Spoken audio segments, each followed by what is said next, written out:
Hello guys, welcome to my mini blog. तर आज आम्ही चाललो होतो एकविरेच्या पालखीला. तर सकाळी उठलो आणि मुन्ना जेंट सलून पार्लरमध्ये आलो. मुन्नाला बोललो माझी विकट मार, माझी दाढी पण कर. आणि मस्तपैकी मुन्ना बोलतो बस तुझी विकट मारतो. मुन्नाने मस्त छानपैकी विकट मारले आहे. आणि नंतर दुपारनंतर इथे आमचा ट्रक लागलेला आणि गुंजा, आर्य, ऋतिक याही थोडे सामान वगैरे भरायला मदत केली.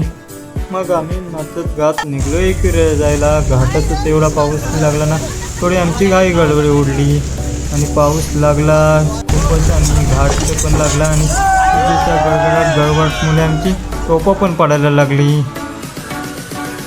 मग एकविरेला पोचल्यानंतर थोडी पावसाने मेहरबानी केली. पाऊस थांबला म्हणून पटकन आम्ही तंबू ठोकला. आई माऊलीचं नाव घेऊन निघालो कारले गडावर जाताना वाटत आम्हाला आपलं कोलीवाडा आईच्या पालखीचं दर्शन झालं. दर्शन झाल्यानंतर आम्ही लगेच वापस आलो. खाली आलो तर थोडा अंधार झाला होता आणि आईच्या गाण्यावर फुल रात्रभर नाचलो. आणि दुसऱ्या दिवशी सकाळी उठलो, एक ग्रुप सेल्फी घेतली आयता मंदिराजवळ आणि लगेच निघालो वरती जायला.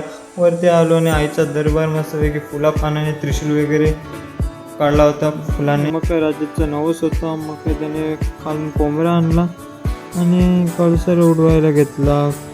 कोंबडा उडवला, तो काही कळसावर आला नाही. लगेच आला आमच्या पप्पूकडे. पप्पूला मिळाल्यानंतर परत उडवायला दिला. उडवून झाल्यानंतर आमचा ब्लॉग पण इथे एंड करतोय. Bye bye.